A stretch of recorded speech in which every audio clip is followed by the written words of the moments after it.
मे मनः शिव संकल्पमस्तु। यह मंत्र शुक्ल यजुर्वेद से लिया गया है।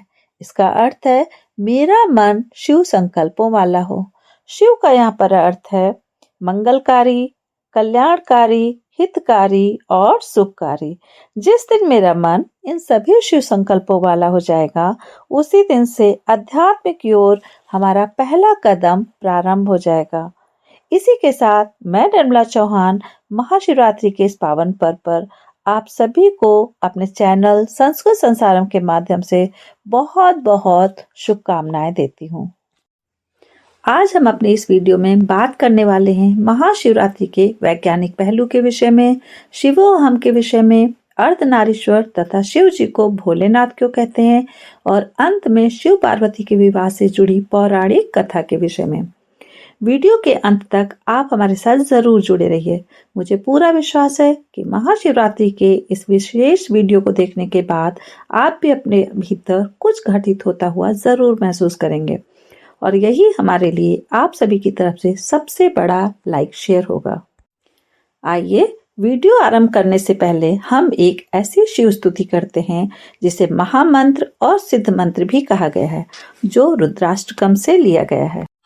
नमामि शमीशान निर्वाण रूपम विभुं व्यापकं ब्रह्म वेद स्वरूपम निजं निर्गुणं निर्विकल्पं निरीहं चिदाकाशमाकाश वासं भजेऽहं चिदाकाशमाकाश वासं भजेऽहं चिदाकाशमाकाश वासं भजेऽहं। लगभग हर भारतीय त्योहार कैलेंडर से जुड़ा है, अर्थात सौरमंडल में जो हो रहा है उससे जुड़ा है। इसीलिए सौरमंडल को बहुत ध्यान से समझा गया था और उसी के अनुरूप हमारे लिए खास उत्सव तैयार किए गए थे। शिवरात्रि का अर्थ है हर महीने का 14वां दिन, जो अमावस्या के एक दिन पहले आता है। इस प्रकार वर्ष में 12 और कभी कभी 13 शिवरात्रियां भी होती हैं। उनमें से वो शिवरात्रि जो फरवरी या मार्च के महीने में आती है, उसे महाशिवरात्रि कहा जाता है। इस रात विशेष रूप से उत्तरी गोलार्ध में ऊर्जा स्वाभाविक रूप से ऊपर को उठती है। यह रात एक अनूठी रात है। कोई भी व्यक्ति, चाहे ज्ञानी हो या अज्ञानी, संत हो या पापी, यदि वह इस रात सचेत और जागरूक रहे तो वह पूर्णता की ओर अपना कदम बढ़ा सकता है। रात भर रीढ़ को सीधा रखने से जबरदस्त फायदा होता है, इसीलिए रात्रि जागरण करके साधना भी की जाती है। ये साधना उन लोगों के लिए विशेष रूप से महत्वपूर्ण है जो आध्यात्मिक मार्ग पर हैं। यह शिवरात्रि जागरण की ही नहीं बल्कि जागृति की रात है। महाशिवरात्रि की रात ऊर्जा बहुत ऊपर की ओर उठती है। यदि आप अमावस्या या पूर्णमासी की रात को समुद्र के किनारे जाकर बैठें तो पाएंगे समुद्र ऊपर उठने की कोशिश कर रहा है। हमारे शरीर में भी तो 2/3 पानी है, तो क्या हमारे शरीर का पानी ऊपर नहीं उठेगा? वैसे तो हर पूर्णिमा अमावस्या पर यह घटित होता है, लेकिन इस रात विशेष रूप से हमारे शरीर के सभी तरल पदार्थ ऊपर को उठते हैं। मानसिक संस्थानों में तो इस दिन वहां पर बहुत विशेष ध्यान रखा जाता है, क्योंकि जो लोग मानसिक रूप से परेशान है वो ज्यादा परेशान हो जाते हैं, जो प्रेम में है वो ज्यादा प्रेममय, तथा जो ध्यान में है वो ज्यादा ध्यानमय हो जाते हैं। लोग सोचते हैं चांद पागल बनाता है। चांद पागलपन पैदा नहीं करता, वो हर चीज को ऊपर उठा देता है। आपका जो भी गुण है बस उसे और बढ़ा देता है, एक तरह से सिस्टम में उफान ला देता है। यह रात शिव की नहीं बल्कि शिव के साथ रहने की है। शिवोहम यह सबसे छोटा, सरल परंतु सबसे शक्तिशाली मंत्र है। शिवोहम का अर्थ है मैं ही शिव हूँ। शिव हमारे भीतर हैं और हम शिव के भीतर। शिवोहम एक शब्द नहीं है, यह सांसों की लय है। इस शब्द का अर्थ बहुत गहरा है। शिवोहम पूरा ब्रह्मांड है, प्राण शक्ति है शिवोहम। शिव कहते हैं आप जहाँ हैं मैं वहीं हूँ।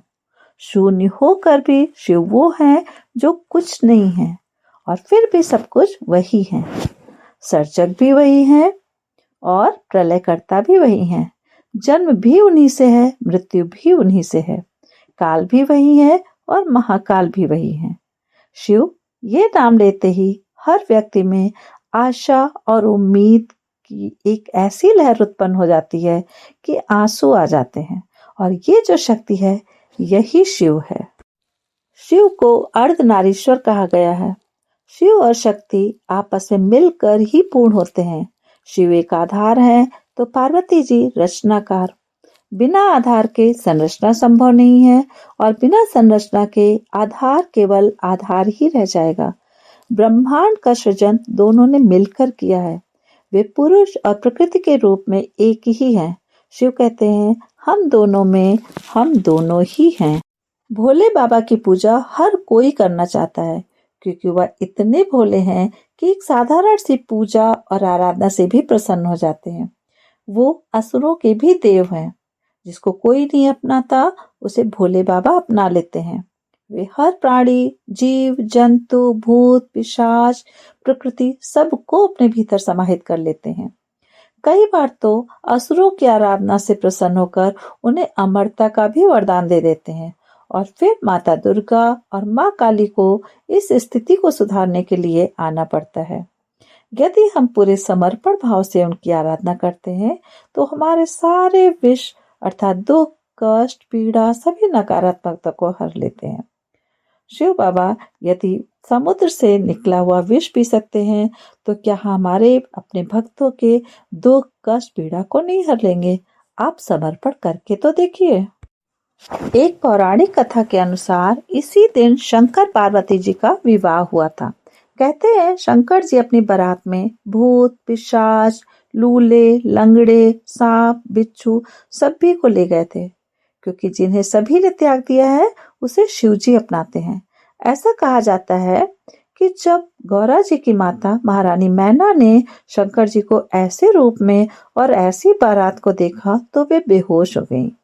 फिर देवताओं और नारद जी के कहने पर शिव जी अपने असली सुंदर रूप में प्रकट हुए। वो इतने सुंदर और रूपवान थे कि महारानी मैना उन्हें देखती ही रह गईं। तभी तो कहा गया है कर्पूर गौरम करुणावतारम संसार सारम भुजगेंद्र हारम सदा वसंतम हृदयारविंदे भवम भवानी सहितं नमामि भवम भवानी सहितं नमामि भवम भवानी सहितं नमामि। इस शिव स्तुति के साथ हम अपने वीडियो को विराम देते हैं और हम कामना करते हैं कि शिव बाबा हम सभी पर अपनी कृपा दृष्टि बनाए रखें। वीडियो के अंत तक बने रहने के लिए आप सभी का बहुत बहुत धन्यवाद। नमस्कार।